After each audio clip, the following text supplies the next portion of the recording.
Join our party line now. 1-800. The Ad Hominem Attack Show. Super big dick energy. Super. But did you have fun? I had a blast. I had a really good time. I was exhausted. Is 2/6 of the funniest gay comics. Bisexual. America's favorite bisexuals. Is pussy work or pussy work? Everybody pussy work! Hey, pussy work! Hey, pussy work! The Ad Hominem Attack Show. We think this Jew stuff is very funny. All right, so Especially when you think about it. There's no good reason that Bird and Aladdin would get along. I'll peck your eyes out. God damn. You goddamn mongrel. No! Oh my God. Well, Adam, thanks for being on the last episode. The Ad Hominem Attack Show. Tell him I'm fucking coming! Hello, America. Thank you for listening to Ad Hominem Radio. This is Chris Paul. I don't like your jerk-off face, I don't like your jerk-off behavior, and I don't like you, jerk-off. Here with Jeremy Shear, You're a cunt. You're a cunt now. You've always been a cunt. Tabitha Jones, Where did you learn your trade, you stupid fucking cunt, you idiot? and Kyle Honhorst. I can see you right now in the kitchen, bending over a hot stove. But I can't see the stove. We're here. It's me and Jeremy today. Yeah, Hey, fella, we're about 800 pounds light this week. I know. It's weird not watching you on the other side of the couch, like halfway up in the air.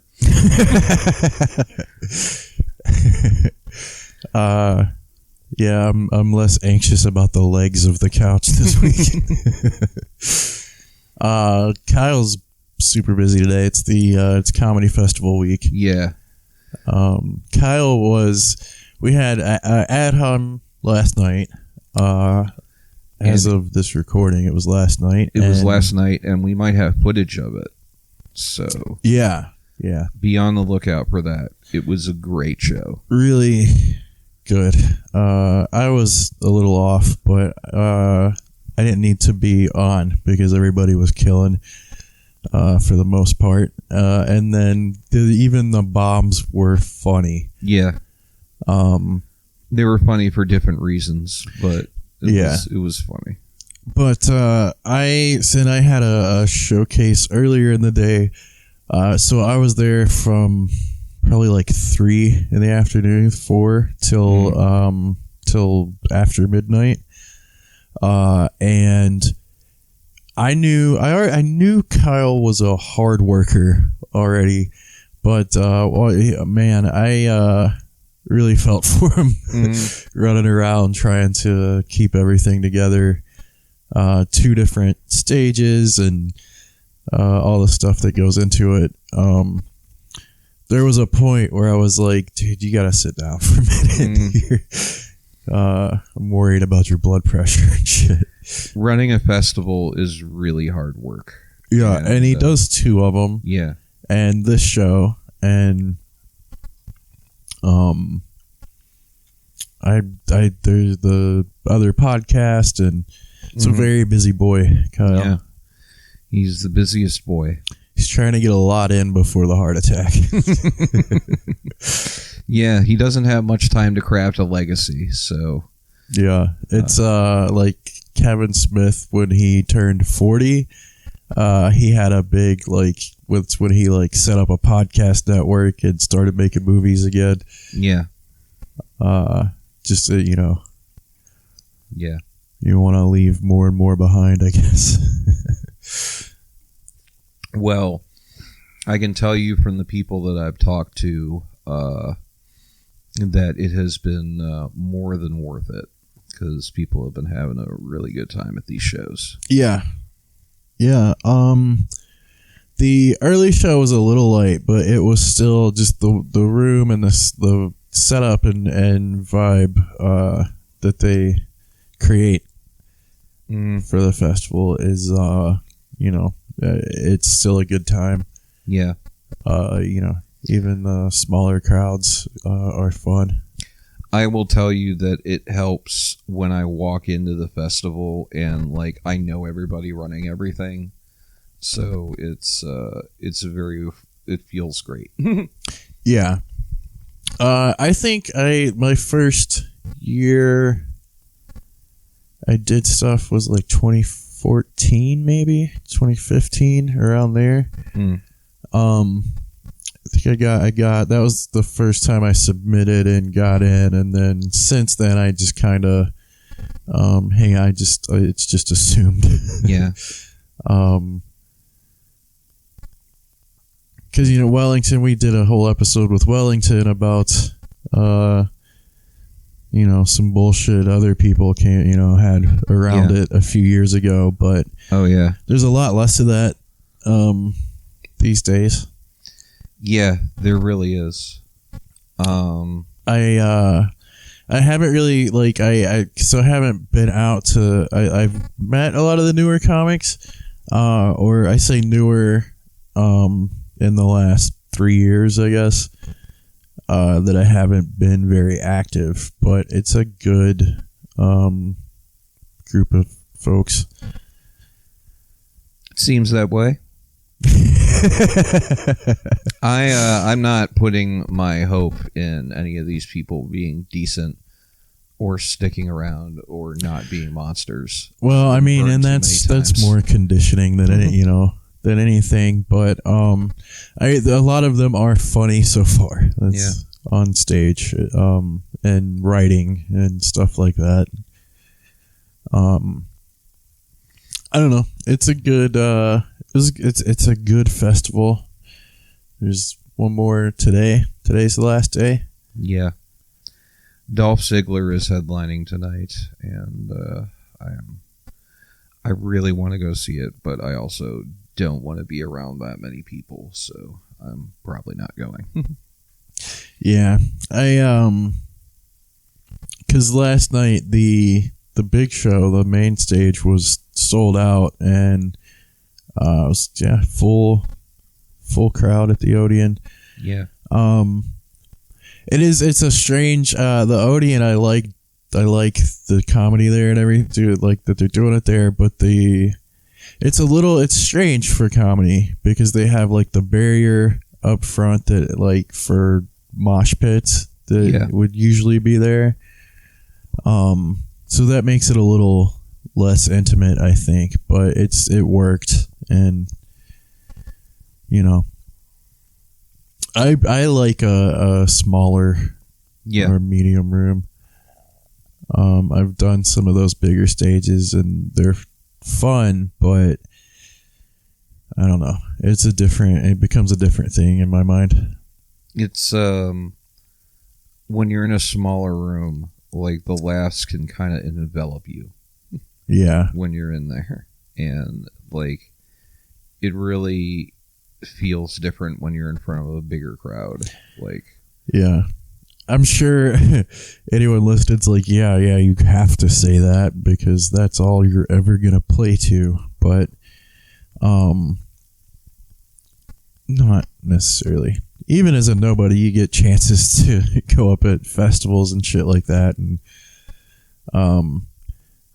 my experience is I prefer a small crowded room over a bigger scattershot situation. Yeah. I like to look people in the eyes when I set up a joke where, like, you know what, I think fucking's cool.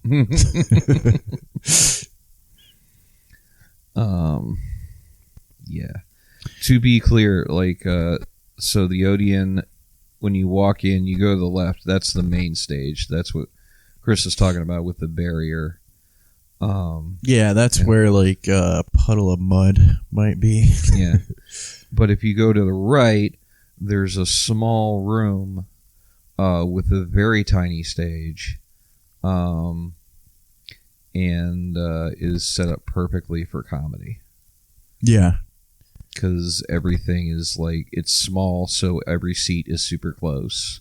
Right. And it's great. And then there's like an upper layer, like a step up, and a bar at the top, which wasn't open, but that's probably better because then you don't have people running back and forth. Yeah. It reminded me of Water Street, the basement room there. Yeah. Except it's way smaller. Yeah. It's also good because a lot of times like bar shows and stuff, you have people coming in and they'll be walking right past the stage and shit like that, and it's just it's a very good, it could be a very good comedy room, and I hope the Odeon folks are impressed with the comedy scene after the festival. Yeah. I can't imagine how they wouldn't be. A lot of shows were sold out. Even the happy hour show, our showcase I'm on today, is sold out. It's in the smaller room, but sold out is sold out. Yeah. Hell yeah, dude. It's good to hear that these shows are doing so well, because I know how hard everybody has worked on this. It seems like they started Wednesday, I think. Yeah. So I don't know what I think it's like the later like normal time shows do really well on the weeknights, and then like some of the earlier showcases were the ones that were light, that were like 4 or 5 in the afternoon. So it's not that's been historically the case, though. Yeah, it's not surprising that it's that makes sense. People are still at work and shit like that, and those little ones are still fun. Yeah. So. Yeah.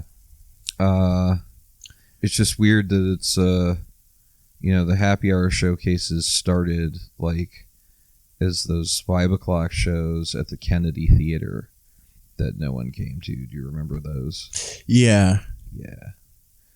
It's just weird that carried over into the Odeon. Yeah. Yeah, but the festival, it's always been fun regardless of how, like, it's always nice to, like, there's comics that from out of town that come back. That's like the only time you get to see them is the festival, like Aton and some of those guys that have done it more than once. Yeah. Yeah, they'll just come in for the festival, and it's like, oh, good to see you. And then, like, you'll meet people at these festivals that go on to do big things, and it's like, oh, awesome. Like, I did this festival with you, like, 2 years ago. There was a so the Odeon is known to be a rowdy kind of a metal punk like rock bands. A lot of bands play there, heavier ones, and so I think some of the people that came out were in that mindset coming out to it. There were a gaggle of all blonde, like almost identical white women. I kept calling them the Real Housewives of Eastlake. That they're like all captains' wives or something.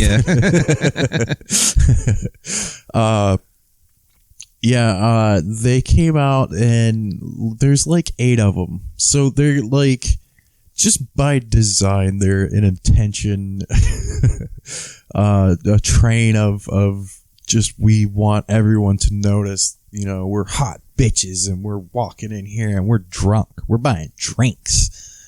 And they were very loud when they came in late, while the headliner was on in the main room, and they went over to the bar and were just like very obnoxious and loud, and the headliner had to ask them to to be quiet and stuff, and so they were sent away. And I saw them go like all in a big line march upstairs, and then I missed like 30 seconds later immediately walk back downstairs. Like whoever was upstairs was like, you got to get the fuck out of here. And then they eventually landed in the side room that we mentioned, where there was no longer a show going on, and they just decided to do their own open mic. And I realized that the white woman privilege is the exact same thing as stage confidence. They were very comfortable on stage on a microphone. Like they just came in the first place believing everyone should be looking at them anyways. And but it was it was like 20 minutes or something. They were in there just telling the same stories they fucking tell each other, Yeah. whatever. I think one of them, it was like their 21st birthday or some shit. They were just, looking to get white girl wasted and shit. Yeah. And, well, I mean, yes, they're young, so there's an excuse for them not to know how to act. That doesn't mean I want to tolerate them. Right. No, someone had to be like, you guys gotta go. And I was there when it happened, and they're like, well, we want to watch. Can we just stay here? And I was like, no, absolutely not. Get the fuck out. Like, nobody gives a shit about your birthday. You're gonna be, they were already drunk. Like, I would have, obviously you want to fill in chairs, but it was also a situation there were actually tickets sold and shit like that. We needed to make sure there were seats for the people that paid specifically for that show. Yeah. We actually had to seat people. Like if you have tickets for the show, you get seats. Yeah. Like comics, go stand over in the I had the lurking corner. Yeah. Yeah, we hid stairs. Jeremy in the darkest corner of the room. It was perfect. Like I could lurk in the corner, nobody knew I was there, and then like comics would just wander in and sit next to me and then wander off, and it was great. Yeah. I like it. I don't know. Hopefully we're hoping to do it there more often. It's a really, really good room for this. And I like the idea of that too, because then I would like to add a sound effect of like a baseball bat hitting a wall for like when you're about to come out, and like the Bear Jew music from Inglourious Bastards. Jeremy comes walking out of the fucking dark corner of the room. I'm not dressing up like Eli Roth and Inglourious Bastards. It's the Bear Jew. That will not be pretty with me in a wife beater and khakis. You think it's going to be any less pretty than any other time? There's absolutely no way to make any of this look good. I realize that, but there's ways to make it look like not horrible. Yeah. Well, we haven't talked about any of the actual battles. Maybe we'll get more into that when Tabitha's here. We need to fill Tabitha in on what happened. She couldn't make it. Yeah, Tabsy couldn't make it. She wasn't feeling good. She got the con flu and only went to one day of the festival.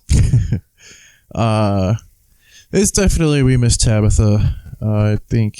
Yeah. There was a point, I don't remember what had happened, but I remember thinking, fuck, I wish Tabitha was here. Yeah,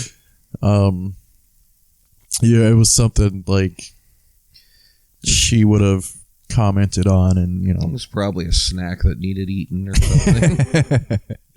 Yeah, somebody started throwing fish at the stage. I was like, no one's here to catch them.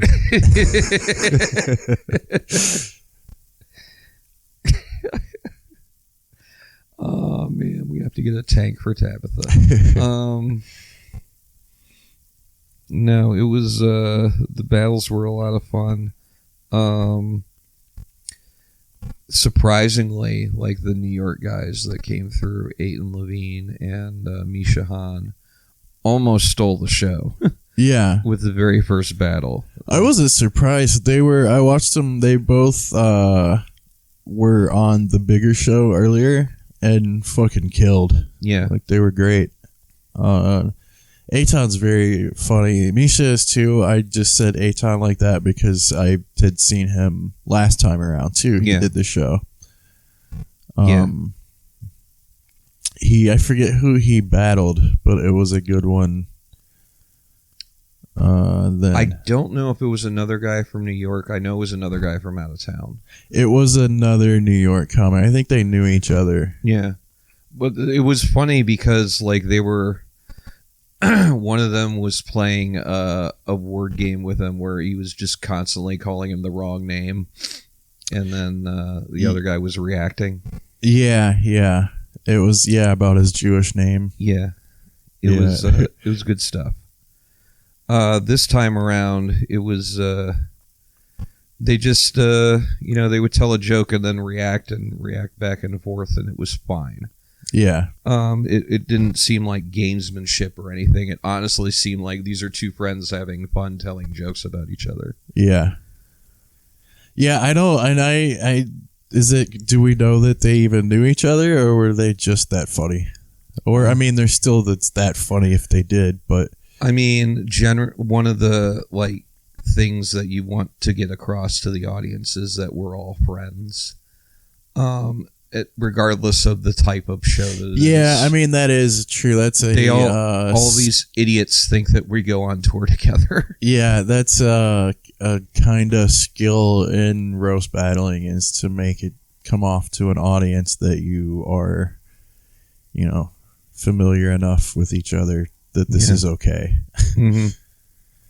It does, I know it does come off different when the crowd is aware, when they mention not knowing each other, or something like that. That's a thing. Mm-hmm. But super funny. I think Aton. So Misha's Asian, and Japanese, right? I think Chinese, but I could be wrong. I'm like 90% sure I heard him say Japanese on stage. Okay. Well, you saw more of him than I did. I hope I'm not wrong. At any rate, Asian. We'll see. He's from Hawaii. I know that. Yeah. So because the reason I mentioned it is one of Aton's jokes was something about losing the roast. If I losing the roast battle, I forget the setup, but the punchline was sometimes you win some, you dim some. Yeah. Yeah. And he said it took him 30 minutes to write that joke. Yeah, no, they were both really funny. There was a table immediately to my left. I was standing like a foot away from a table that wasn't that into it. So there were four of them. It looked like a double date situation. And were those the people that thought I was racist? Probably. I think they left while you were still on. They got up and cleared out immediately after the show. They were out the door. I kept, because of where I was standing, I could hear everything that, they were whispering and shit. And a lot of it was just, that's terrible. That's awful. I hope they realize that's as good as a laugh for our show. Yeah. It looked like there were three of them that were holding back laughs while the other one was a little up, being shocked at everything. Yeah. So there was a Debbie Downer in the group. And then there was a couple in the middle in the front that the girl was if anything got anywhere close to a gay joke or something like that, she was kind of folding her arms and stuff. But yeah, she laughed at stuff after those things. So it was you know, she was fine. But that was the only two. The rest of the room was really into it. Yeah. Very good time. Well, so I was told that somebody thought I was racist. There were like 3 people that thought I was racist. It was probably Flemlove. Was one of them. Well, I didn't say anything racist about him. You say, but everything you say can be construed as racist. That's true. I mean, I figure, like, when I was writing about Misha, I was like, I'm not going to do any gay Asian jokes. I didn't. Is he gay? Yeah, I remember it coming up somewhere in the time that I had heard him. So I didn't want to get into that because, like, I don't know this guy. Like, he doesn't know that I'm only kidding. And, besides, I'm already about to make some Native American jokes. So that's probably the ones that that whoever thinks you're racist. Yeah, well, I mean, they were racist. How do you watch the whole show and then just think you're the racist? I don't know. That's crazy. Oh, because you said Jen looked like a pile of melted milk duds that you pulled out of the package at once. I bet that was it. Hey, look, that was the nice one I had for her that I used. The really mean one that I told you after the show I held back. I think that one was more dehumanizing. Yeah. Yeah, that Jen Flem Love battle was interesting. I'd like to see Jen and Wanda Mayfield seesaw. I don't know, like, it's Jen has an unfair advantage in that she has a sparkly cane. Not just any sparkly cane, though. It's a 4-prong cane. It needs a way bigger center of gravity to contain all that ass. Mickey Genosi is another standout. It's like better every time he does it. Yeah, he and Phil like went at it. And that was they were like it was just dark joke after dark joke. Yeah. Oh, it was great. Yeah. That was one of my favorite battles that I've seen in a while, just because of the two people doing it and what they were doing. I was just like, this is cool. Yeah. They're basically having an edgelord off.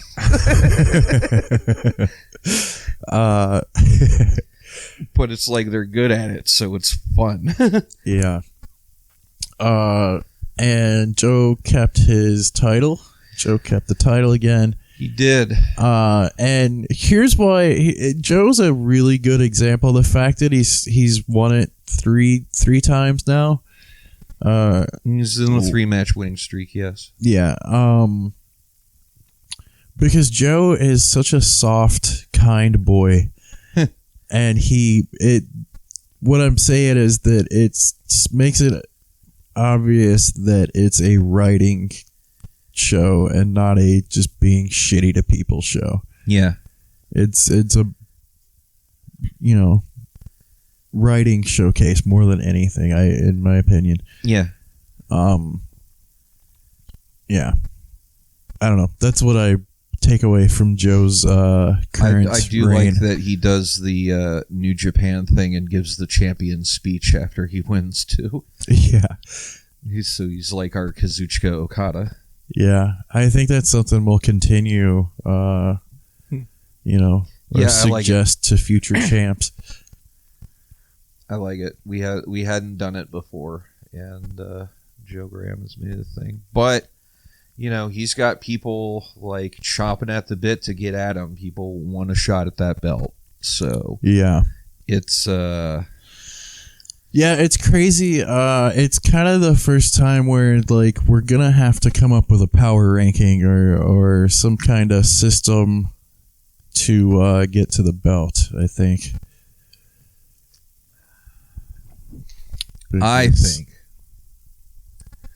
we should just have people start sucking dick for title shots. Yeah. I'm biting I my think I've tongue on- accidentally stumbled onto something here. Accidentally.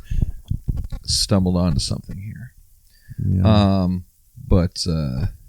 Well, I mean, we have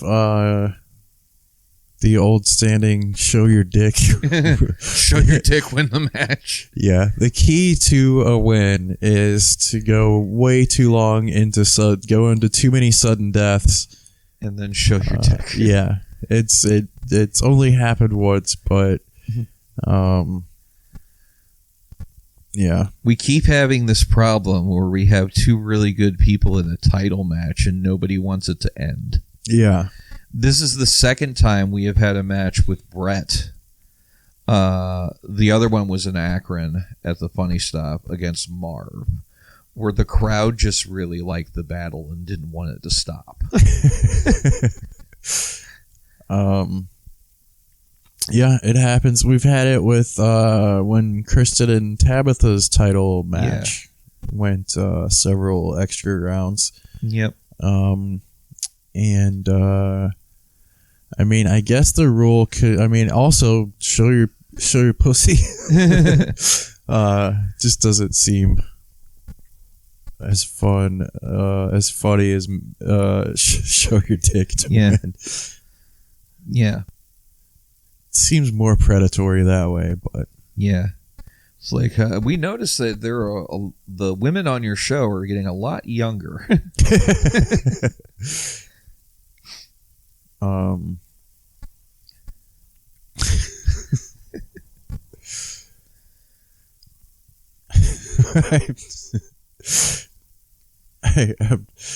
I have like 5 things in my head that could mean, but I don't. I don't want to pick one. Yes, Joe Graham proving to be a very good champ. I really like Joe as champ. Honestly, like, one of my favorite things about these shows is that people grow on me as people and comedians as they get good at roast battling. Yeah. Joe is definitely one of those people. It's like I've gotten to like him more because he's good at this. It's also, to be honest, the most I pay attention to any other comics on stage. Yeah.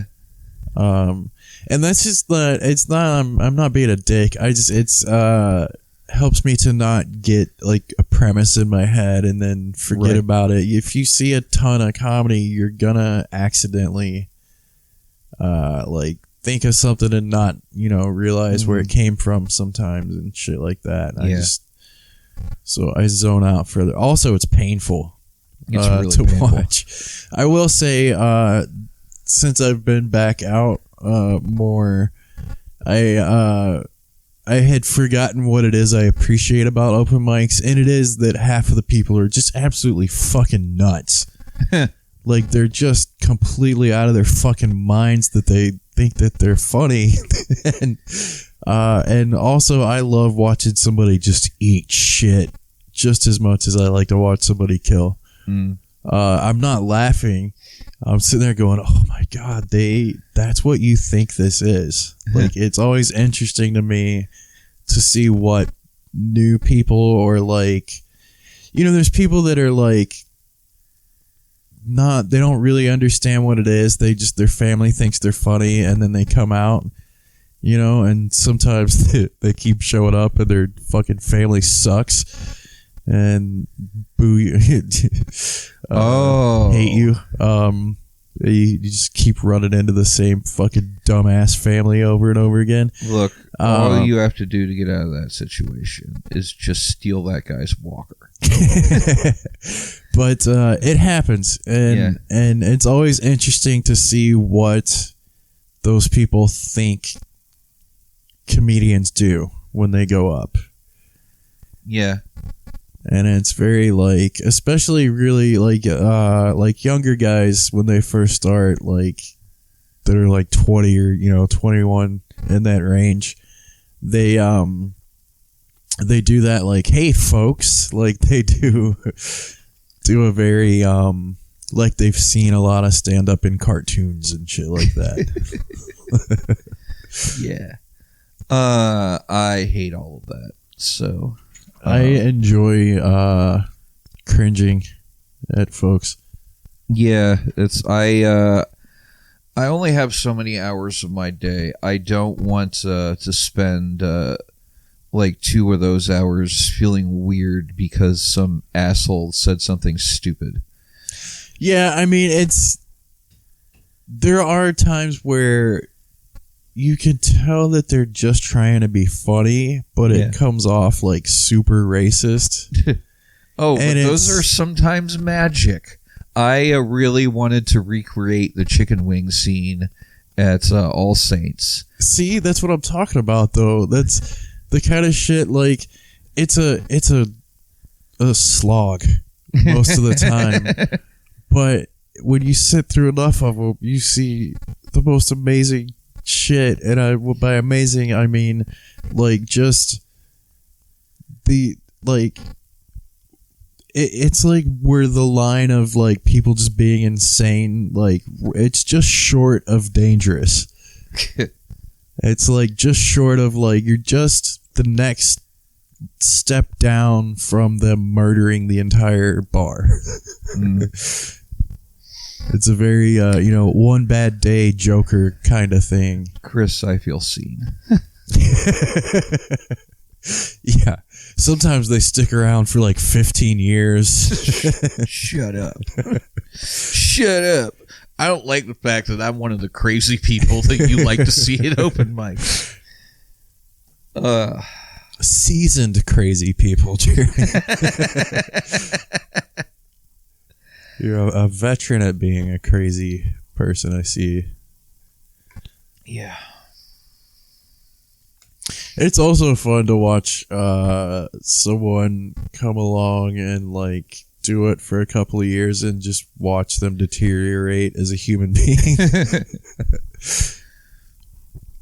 Okay, I will admit I do enjoy watching the downfall of terrible people sometimes, but oh man, when somebody comes in fresh, my favorite thing is somebody comes in and they've been writing and they're like ready, and they like do well right away. Like there was a guy that was really funny right away in Columbus years ago that because I think he had worked like at Cedar Point, like he'd done something where he like got comfortable on a microphone and in front of a crowd and shit. I think that's a big part of getting getting experience and shit, is like getting used to that. So he had kind of a leg up starting right away, and I don't know, you watch people come in and they have something like that helps them ease into it better, and then they do really well, and then they start to realize like that there's a whole other like how it's one of those things, the more that you do it, the more you understand that you don't know everything about doing it. Mm-hmm. And like you just like you have to figure it out. Like even now at like almost 10 years, I'm like, oh shit, there's a whole other way to do certain things, and like you don't know how much you don't know, and that's what I enjoy watching people figure out. To go from like super optimistic about it to like this is going well to like, oh fuck, I'm a hack, this is going well because it was it just happens that way sometimes. Yeah. Also, you can watch somebody's mind completely flip and go in an opposite direction out of nowhere. Yeah. But, I don't have the patience for any of it anymore. So I'll be back out once I don't want to hurt people. I think I've had those times, there's been some pivot points where I've been like, I'm going to not lean into this pothead thing so much, or different, where I've altered. The Cleveland Comedy Festival was kind enough to provide headshots on yesterday afternoon, so I had my headshots taken wearing a Chris Paul pothead shirt. Because I saw Josh Volchko, and he's like, "Oh, I saw you yesterday," and I was like, "No, you didn't." He's like, "You were on Jeremy's shirt." I was like, "Ooh." I assure you, I did not make you look good. I regret selling you one of those. No, you don't. You really needed the money. That's true. I was able to smoke for 3 days longer. Yeah. That's fun when your friends buy your merch because they know you're broke, not because they want it. I've enjoyed wearing this shirt out and about. In this house, we enjoy using those shirts to dry under the leak under the sink.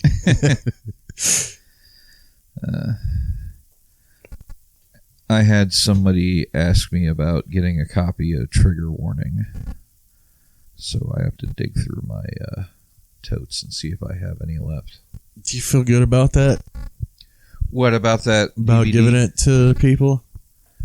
I think if they want to see it, like, sure. Yeah. Especially considering, like, I know I'm a different person than I was when I recorded that DVD. Yeah, I think that's the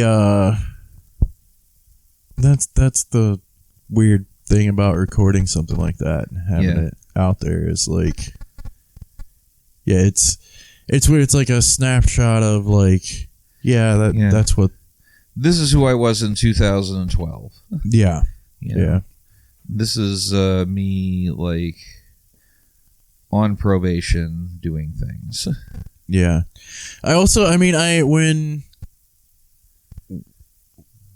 When other people hear it, they're very nice about it. Mm-hmm. And I don't know if if they're just being nice or if they actually like it, but they, they'll say, "Oh, this is so funny. This is, sound like I'm glad you've had that experience. Real thing.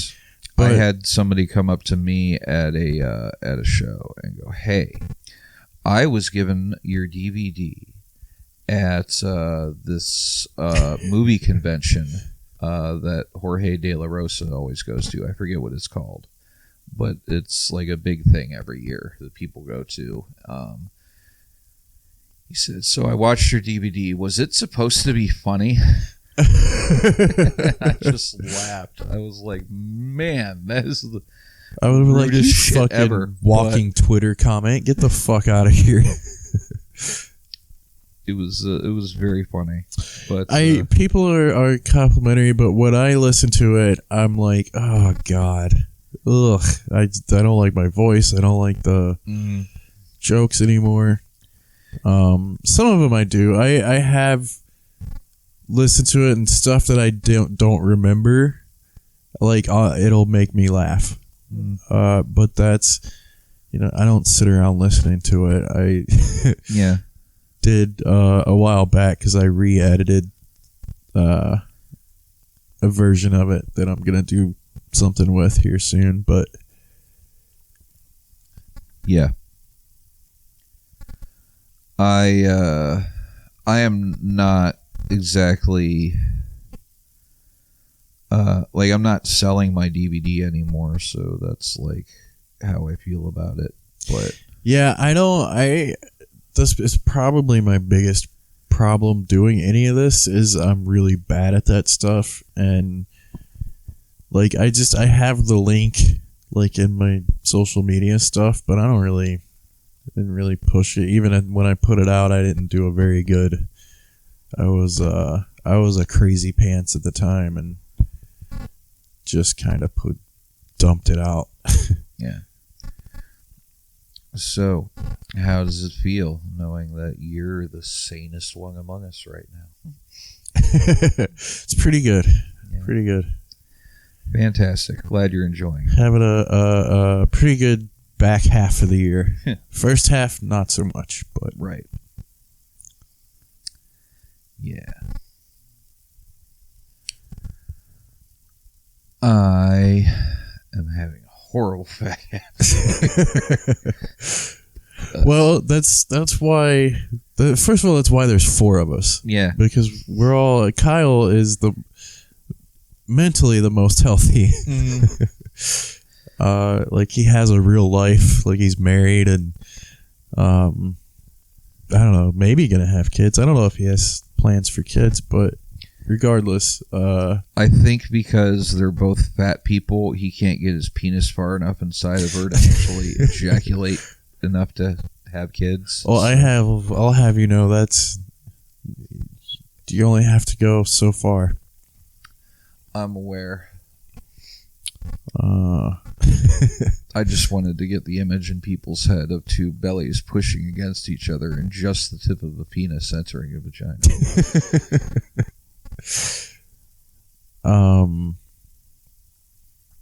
Oh boy.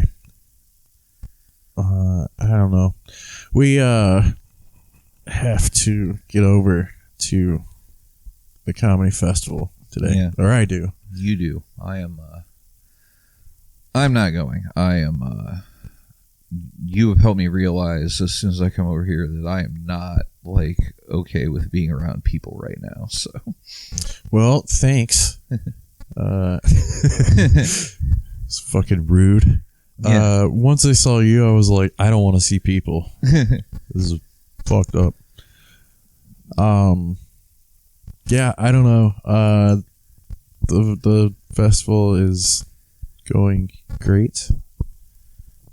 We can't really plug any more of that. It'll be over by the time this is out. But yeah, it was fantastic. If you're hearing it after the fact, sorry you missed it, Chris Clem. Yeah. Chris Clem, I heard a rumor that I have to bully my way onto a show in December. Please contact me with further details. Well, yeah, it's who you need to talk to about bullying. Bully Chris Clem. You know what? I think, CJ, you need to move back here so we can start bullying some of these young comics. That's is that you think that's what? I think that the scene is missing. A good bullying. A good bullying. A couple, not just any bullying, like big old fat people bullying them. Well, you know what? I keep hearing, I've overheard several times now, newer comics that were introduced to Patrice O'Neill through YouTube and stuff like more that way. And they all seem pretty hyped on his comedy philosophy. So I feel like we should start doing Hat Court like Bruton suggested years ago. Yeah, if these guys love honest comedy and Patrice and stuff so much, I'm gonna start telling them they suck because I feel like they would appreciate that, right? Don't you think? No. You don't think if they're really into the honesty and stuff, if I'm just honest about their jokes, they're not gonna like it as much?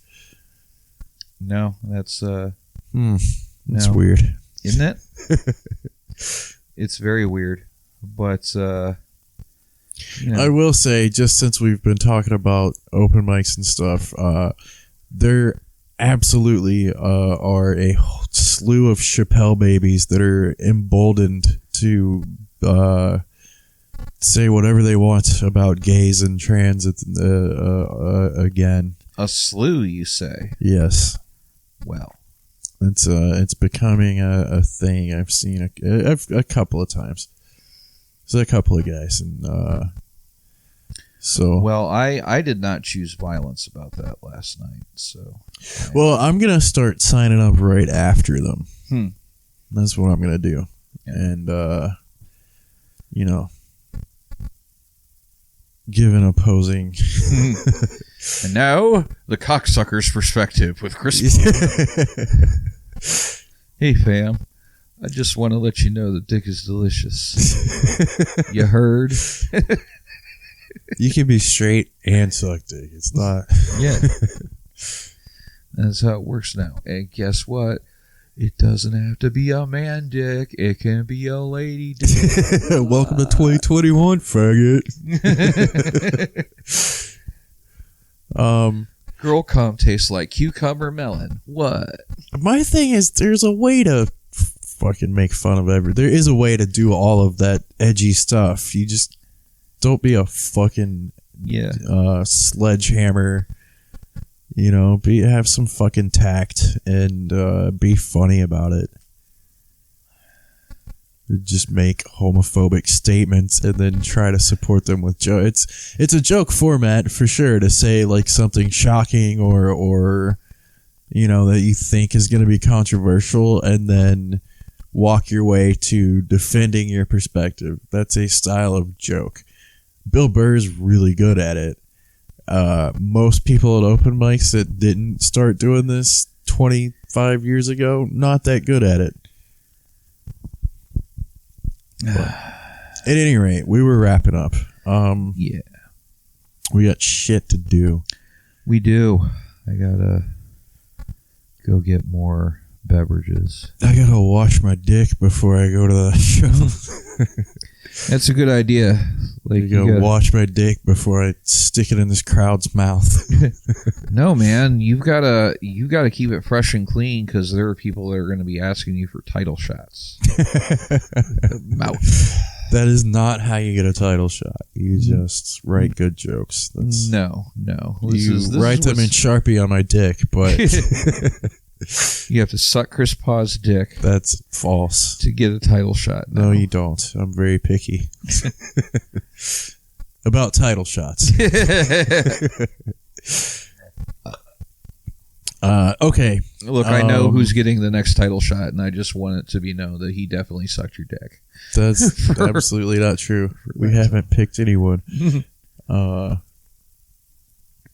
And don't say shit like that.